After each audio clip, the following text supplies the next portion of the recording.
ও আমার সাহাবারা, ওই জান্নাতের দিকে ছোট যেই জান্নাত আকাশ জমিন বিস্তৃত। তোমরা দেখতে পাচ্ছ এটা বদরের ময়দান না, এটা আল্লাহর জান্নাত। আওয়াজ করে পড়েন আল্লাহু আকবার। মানুষ কল্পনাতেও জান্নাতের ছবি আঁকতে পারে না, সুবহানাল্লাহ, কল্পনাতেও ছবি আঁকতে পারে না।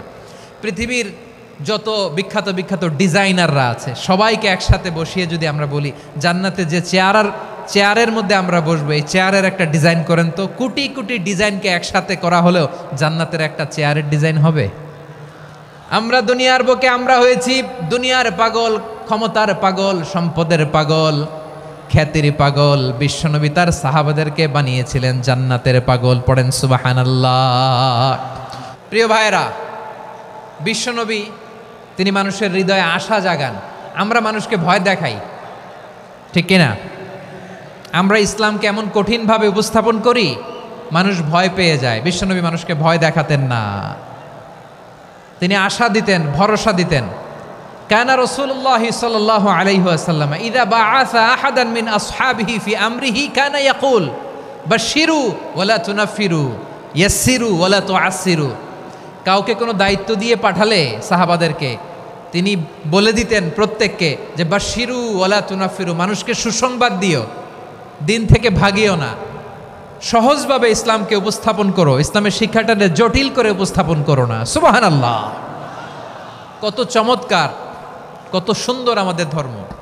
তিনি বলেছেন সহজ করো, কঠিন করো না, সুসংবাদ দাও, মানুষকে দিন থেকে ভাগিও না। সুবহানাল্লাহ বলেন। তাহলে বিশ্বনবী মানুষকে জান্নাতের সুসংবাদ দিয়েছেন।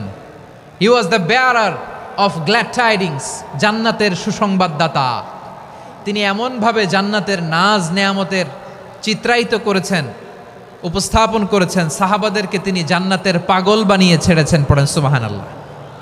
আমরা তো টাকার পাগল, ক্ষমতার পাগল, দাপটের পাগল। বিশ্বনবীর সাহাবারা ছিলেন আল্লাহর জান্নাতের পাগল।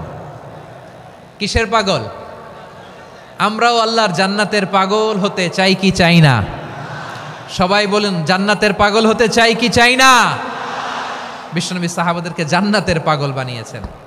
বদরের ময়দানে এই পাশে কোরাইশ, এই পাশে মুসলমানেরা। বিশ্বনবী জালামাই ভাষণ দিলেন, বললেন কুমু ইলা জান্নাতিন আরদুহাস সামাওয়াতি ওয়াল আরদ উইদ্দাত লিল মুত্তাকিন। ও আমার সাহাবারা, ওই জান্নাতের দিকে ছোট যেই জান্নাত আকাশ জমিন বিস্তৃত। তোমরা দেখতে পাচ্ছ এটা বদরের ময়দান না, এটা আল্লাহর জান্নাত। আওয়াজ করে পড়েন আল্লাহু আকবার। বিশ্বনবী বললেন ছোট ওই জান্নাতের দিকে যে জান্নাতের বিস্তৃতি আকাশ জমিন বিস্তৃত। বিশ্বনবীর এই কথা শোনার পরে এক আনসারী সাহাবী সাইয়েদনা উমাইর ইবনুল হুমাম রাদিয়াল্লাহু তাআলা আনহু খেজুর খাচ্ছিলেন। তিনি বিশ্বনবীর দিকে তাকিয়ে কথা শুনছেন আর খেজুর খাচ্ছেন। যখন বিশ্বনবী বললেন জান্নাতের দিকে ছোট যে জান্নাত আকাশ জমিন বিস্তৃত, বিশ্বনবীর কথা শোনা মাত্র সাইয়েদনা উমাইর ইবনুল হুমাম বললেন বাহ বাহ। কি বললেন? বাহ বাহ, মানে চমৎকার, মাশাআল্লাহ, চমৎকার। আমরা ইদানিংকালে চমৎকার কিছু দেখলে ইংরেজিতে বলে ফেলি না ওয়াও ওয়াও, বাহ বাহ, মাশাআল্লাহ। বিশ্বনবী বললেন মা ইয়াহমিলুকা আলা কওলিকা বাহ বাহ ইয়া উমাইর। ও উমাইর, আমার এই কথা শুনে তুমি কেন বললা বাহ বাহ, চমৎকার চমৎকার কেন বললা? সাইয়েদনা উমাইর ইবনে হুমাম রাদিয়াল্লাহু তাআলা আনহু বললেন ইয়া রাসূলুল্লাহ, আপনার এই কথা শুনে আমি বড্ড খুশি হয়েছি, আর আমি প্রত্যাশা করছি আমি যদি ওই জান্নাতের মালিক হতে পারি তাহলে কতই না ভালো হতো। সুবহানাল্লাহ বলেন। বিশ্বনবী বললেন ছোট ওই জান্নাতের দিকে যে জান্নাত আকাশ জমিন বিস্তৃত। আপনার এই চমৎকার মুখনিসৃত কথা শুনে আমার হৃদয়ের মধ্যে জান্নাতি হওয়ার বাসনা জেগে উঠলো, এজন্য বলেছি বাহ বাহ, আমি যদি ওই জান্নাতে যেতে পারতাম কতই না ভালো হতো। উমাইরের কথা শুনে বিশ্বনবী বললেন ঠিক আছে উমাইর, জান্নাতে ঢোকার জন্যই, জান্নাতের অধিবাসী হওয়ার জন্য যেহেতু তোমার এত আকাঙ্ক্ষা, আমি বলে দিলাম আনতা মিন আহলিহা, তুমি আল্লাহর ওই জান্নাতের অধিবাসী হবা। যাও উমাইর, তুমি ওই জান্নাতের অধিবাসী, ওই জান্নাতে তুমি ঢুকবা, তুমি জান্নাতি। তার মানে সহজ কথায় তুমি জান্নাতি। সুবহানাল্লাহ বলেন। যখনই বিশ্বনবী বললেন জান্নাতি, সাইয়েদনা উমাইর রাদিয়াল্লাহু তাআলা আনহু খেজুর খাচ্ছিলেন আর মনে মনে ভাবে বিশ্বনবী যখন ওয়ারেন্টি দিয়েছে বিশ্ব নবী যখন গ্যারান্টি দিয়েছে আমি জান্নাতে যাব, তাহলে হাতে তো এখনো 3টা খেজুর বাকি। এই 3টা খেজুর যদি খাই তাহলে জান্নাতে ঢুকতে দেরি হয়ে যাবে। সুবহানাল্লাহ পড়েন। হাতে কয়টা খেজুর? 3টা খেজুর। বিশ্বনবী বললেন উমাইর আনতা মিন আহলিহা, তুমি ওই জান্নাতের অধিবাসী, তুমি জান্নাতি। উমাইর চিন্তা করলেন আমি জান্নাতি, নবীর মুখ দিয়ে যখন বেরোইছে ওই জান্নাতে তো আমার ঢুকতেই হবে, কিন্তু হাতে 3টা খেজুর খেয়ে যদি জিহাদের ময়দানে যাই তাহলে জান্নাতে যেতে তো দেরি হয়ে যাবে। এই চিন্তা আসা মাত্রই খেজুর 3টাকে তিনি ছুঁড়ে মারলেন, তলোয়ার বের করে আল্লাহু আকবার বলে বদরের ময়দানে ঝাঁপিয়ে পড়লেন। আল্লাহর শত্রুদেরকে কচুকাটা করে এক পর্যায়ে শাহাদাতের সুধা পেয়ে নিজেও জান্নাতি হয়ে গেলেন। পড়েন সুবহানাল্লাহ। আমরা দুনিয়ার বুকে আমরা হয়েছি দুনিয়ার পাগল, ক্ষমতার পাগল, সম্পদের পাগল, খ্যাতির পাগল। বিশ্বনবী তার সাহাবাদেরকে বানিয়েছিলেন জান্নাতের পাগল। পড়েন সুবহানাল্লাহ। ওই জান্নাতে আমরা যেতে চাই কি চাই না? একা না সবাই মিলে? একা না সবাই?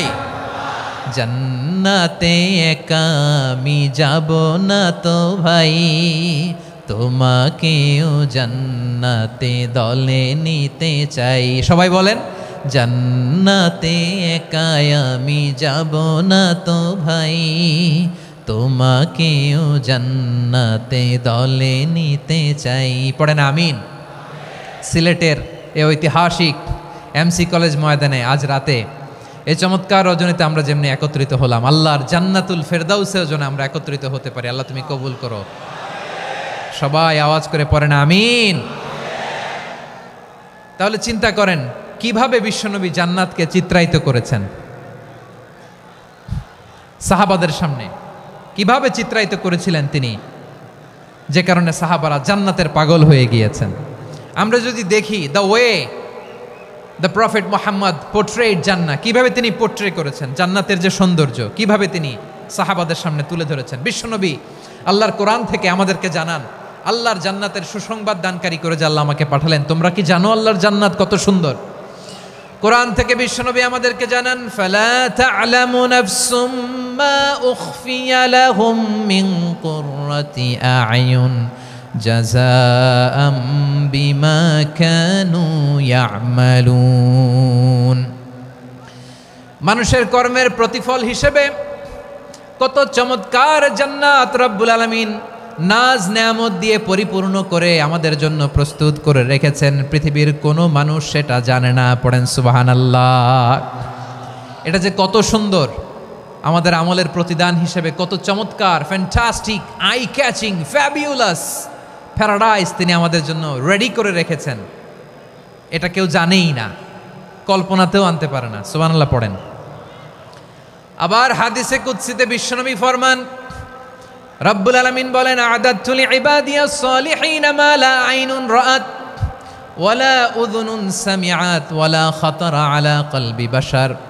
আল্লাহ বলেন আমার নেককার বান্দাদের জন্য এমন চমৎকার জান্নাত আমি রেডি করে রেখেছি, মা লা আইনুন রাআত, কোনো চোখ সে জান্নাতকে দেখে নাই, ওয়ালা উযুনুন সামিআত, কোনো কর্ণকুহর সেই জান্নাতের আওয়াজ শোনে নাই, ওয়ালা খাতারা আলা কলবি বাশার, মানুষ কল্পনাতেও জান্নাতের ছবি আঁকতে পারে না।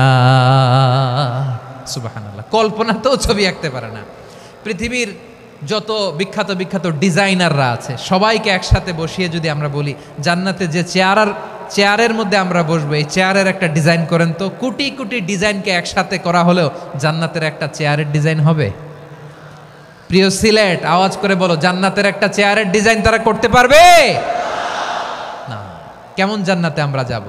বিশ্বনবী কিভাবে জান্নাতকে আমাদের সামনে চিত্রায়িত করেছেন, পোর্ট্রে করেছেন। তিনি বলেছেন জান্নাতীরা যখন জান্নাতে ঢুকবে ফেরেশতারা জান্নাতীদেরকে বলবে ওয়া ইন্না লাকুম আন তাসিহু ফালা তাসকামু আবাদা, ও জান্নাতীরা তোমরা আজীবন সুস্থ থাকবা, কোনোদিন অসুস্থ হবা না। সুবহানাল্লাহ বলেন। আচ্ছা, আজকের এই মাহফিলে যারা এসেছেন কোনোদিন অসুস্থ হন নাই এরকম কে কে আছেন? হাত তোলেন তো দেখি। ওই যে হাত তুলছে, পাওয়া গেছে, চিরসুস্থ। তোমরা কোনোদিন অসুস্থ হও নাই? অসুস্থ হও নাই? তা তুমি আর জান্নাতে যে কি করবা? তুমি তো জান্নাতেই আছো। তাইলে ফেরেশতারা বলবে ওয়া ইন্না লাকুম আন তাসিহু ফালা তাসকামু আবাদা, এটা এমন জান্নাত চিরকাল সুস্থ থাকবা, কোনোদিন অসুস্থ হবা না। সুবহানাল্লাহ বলেন। ওয়া ইন্না লাকুম আন তাহইয়াউ ফালা তামুতু আবাদা, তোমরা অমর হবা, মৃত্যু তোমাদের স্পর্শ করবে না। সুবহানাল্লাহ। অমর হওয়ার জন্য আমরা কত কিছু করি। জান্নাতে গেলে অমর হওয়া যাবে, ঠিক কিনা বলেন? তোমরা চিরকাল বেঁচে থাকবা, তোমরা আর মরবা না। ওয়া ইন্না লাকুম আন তাশিব্বু ফালা তাহরামু আবাদা, তোমরা চির যুবক থাকবা, আর বার্ধক্য তোমাদের স্পর্শ করবে না। সুবহানাল্লাহ বলেন। এই দুনিয়ার সুখ আনন্দকে নষ্ট করে দেয় বার্ধক্য। মানুষ বুড়ো হতে চায় না। দেখবেন যে দাড়ি যার একটু সাদা হয়ে গেছে, কতভাবে ওইটার একটু লুকিয়ে রাখার ট্রাই করে, আছে না নাই? হ্যাঁ, এটারে কলপ দেয়, এটারে কেউ মেহেদি দেয়, এটারে কেউ কেটে কুটে। এই যে আমারও তো পাকতেছে এদিক দিয়ে, এ তো আজ থেকে 5 বছর আগেও তো কুচকুচে দাড়ি ছিল, চুল ছিল, রং ধরা যৌবন জং ধরে শেষ। এই তো জীবন, this is the circle of life, এটাই লাইফ। এই যে পাকতেছে এইখানে পাকতেছে, দিস ইজ লাইফ। তো মানুষ বুড়ো হতে চায় না। এখন দেখবেন যে অনেক শ্যাম্পু বেরোইছে, শ্যাম্পু অ্যান্টি এজিং শ্যাম্পু। কি এজিং? Anti ageing. ক্রিম বের হয়েছে, ক্রিম, অ্যান্টি এজিং ক্রিম। এটা বলে অ্যাট্রাকশন লাগায় আর কি, যে এটা মাখলে মানুষ আর বুড়ো হয় না, এই শ্যাম্পু দিলে মানুষ আর বুড়ো হয় না। ভারতের একজন ধনকুবের আছে, নাম শুনেছেন না? মুকেশ আম্বানি। ওনার স্ত্রী নীতা আম্বানি, আমি একটা নিউজে দেখলাম যে তিনি গোল্ড ওয়াটার খেয়েছেন। 1 বোতল গোল্ড ওয়াটারের দাম মোস্ট লাইকলি $60,000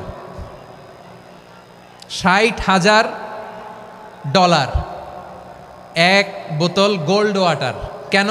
এটা খেলে বার্ধক্যের ছাপ নাকি চেহারায় লাগে না। কিন্তু মানুষ যতই বয়স ধরে রাখতে চাক এ দুনিয়ার জামিনে, সে কি তার বয়স লুকাতে পারে? আমার কলিজা টুকরা সিলেট, আওয়াজ করে বলেন, এই দুনিয়ার জীবনে বয়সকে ধরে রাখা যাবে? আপনি অমর হবেন জান্নাতে, চির সুস্থ হবেন জান্নাতে। আপনি যদি চির যৌবন থাকতে চান, চির যুবক, এটা পাবেন জান্নাতে। সুবহানাল্লাহ বলেন। ওই জান্নাতে আপনি যেতে চান তো? চান? এভাবে বিশ্বনবী উম্মতের সামনে জান্নাতকে চিত্রায়িত করেছেন, পোর্ট্রে করেছেন। এজন্য বিশ্বনবীর বৈশিষ্ট্য দিয়েছেন আল্লাহ তাআলা মুবাশশিরাম বিল জান্নাহ। নবী হে, আপনি জান্নাতের সুসংবাদদাতা। আওয়াজ করে পড়তে হবে আল্লাহু আকবার।